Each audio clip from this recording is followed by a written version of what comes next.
For years, the idea has been spread that sexual freedom and female promiscuity are synonymous with empowerment.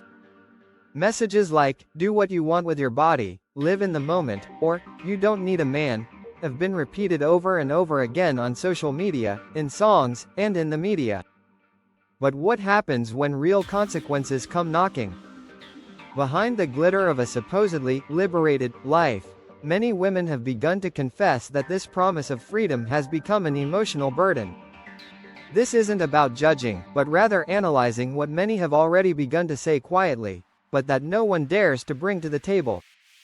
The promise was clear: to live your sexuality freely without consequences, to feel empowered, and not have to answer to anyone. However, the reality has been different. Many women express having ended up feeling empty, used, or emotionally disconnected after multiple fleeting encounters. And no, it's not because of the patriarchy, as many would like to justify. It's biology, it's psychology, it's experience. Women tend to bond emotionally through intimacy, and when emotional detachment is repeated over and over again, disconnection becomes the norm, until they no longer know how to reconnect. Furthermore, female promiscuity has been socially applauded, but over time, many of these same women discover that social respect doesn't increase, but rather decreases. What was sold as freedom ends up costing them dearly. Difficulty finding a stable partner, unresolved emotional trauma, loss of self-esteem, and even regret for past decisions.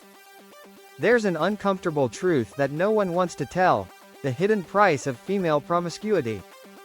Because even if attempts are made to normalize it, reality shows that many women, over the years, feel deceived by a narrative that failed to warn them of the emotional, psychological, and social impact. And of course, when they decide to change their lifestyle, they face another barrier. High-value men don't want them as serious partners. Why? Because the past does matter. Because a man who has worked to achieve success wants a woman who reflects values, commitment, and emotional stability. What was seen as empowerment in their youth often becomes a burden in adulthood. The same freedom they fiercely defended now makes them question whether it was really worth it. Real empowerment doesn't come from the number of bodies you shared a bed with. It comes from self-control, from having direction, from wisely choosing who you give your time, your energy, and your body to.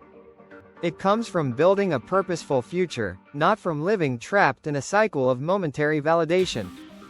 And of course, there are women who woke up in time, who realized it before it was too late. But there are also many who did so after 30, when the dating market no longer favors them, when they want a stable relationship, and men are no longer interested. Promiscuity doesn't empower. It doesn't build. It doesn't leave a solid foundation for the future. And what no one tells you is that, in the end, many end up seeking exactly what they rejected: love, commitment, stability. But not with the same opportunities as before. It's time to rethink the narrative. To stop romanticizing decisions that have real consequences. And above all, it's time to tell the truth that no one dares to speak.